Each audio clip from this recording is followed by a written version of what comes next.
निपक्ष व निर्भीड वृत्तपत्र दैनिक आत्ताचा एक्सप्रेस दिसतात, मात्र दोन्ही भावांमध्ये त्या पद्धतीने दिसत नाही। असं काही नसतं, ते काय तुम्हाला तो उतवळेपणात दाखवणार आणि दिसला तरी तुम्ही म्हणणार काय? त्यामुळे तसं काही नाहीये, योग्य वेळी योग्य निर्णय येईल। इच्छा असल्यास आषाढी एकादशीपर्यंत बहीण भाऊ एकत्र येतील, काय सांगता? इकडे सगळ्याची चिन्ह चांगली आहेत। पावसामध्ये जे वातावरण होतं प्रफुल्लित, ते वातावरण जर होत असेल अख्ख्या महाराष्ट्रात तर चांगलं आहे। आज राज उद्धवांचे एकत्रित करण्याचा प्रयत्न आहे, त्यात मी देखील वाटा उचलण्यास तयार आहे। भविष्यकाळात एकनाथ शिंदे सुद्धा त्यांच्यासोबत येतील, यासाठी मी प्रयत्न करेन। तुम्ही स्वागत कराल एकनाथ शिंदेंचं? मला नाही माहिती, भविष्यकाळात जर मला नाही माहिती। विधानसभेचा जो निकाल लागला त्यावरती त्यांनी आक्षेप नोंदवले। मुख्यमंत्र्यांनी त्याला आज लेखातूनच प्रत्युत्तर दिले।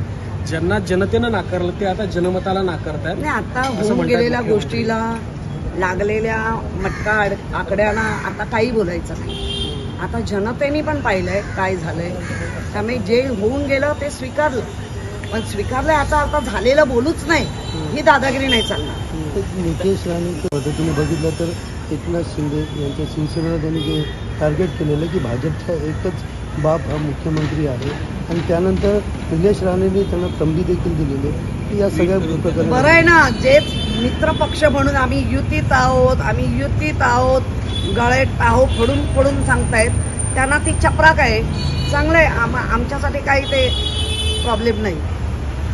देवेंद्र फडणवीस मनसेबरोबर युतीसाठी आपण प्रयत्न केलेला आहे, संदीप देशपांडे असतील, बाळा नांदगावकर असतील, मात्र दोन्ही वेळेला आपल्या इकडनं भूमिका कुठेतरी आपण आत्ताच सांगितलं ना, मागे वळून बघू नका आणि तुम्ही मागे जाऊन जाऊन प्रश्न विचारू नका। पण आता भविष्य काय त्यांचं कोणाचं आहे ते आम्हाला माहिती आहे। काही पे रोलवर असलेले बोलतात, पण आय नो।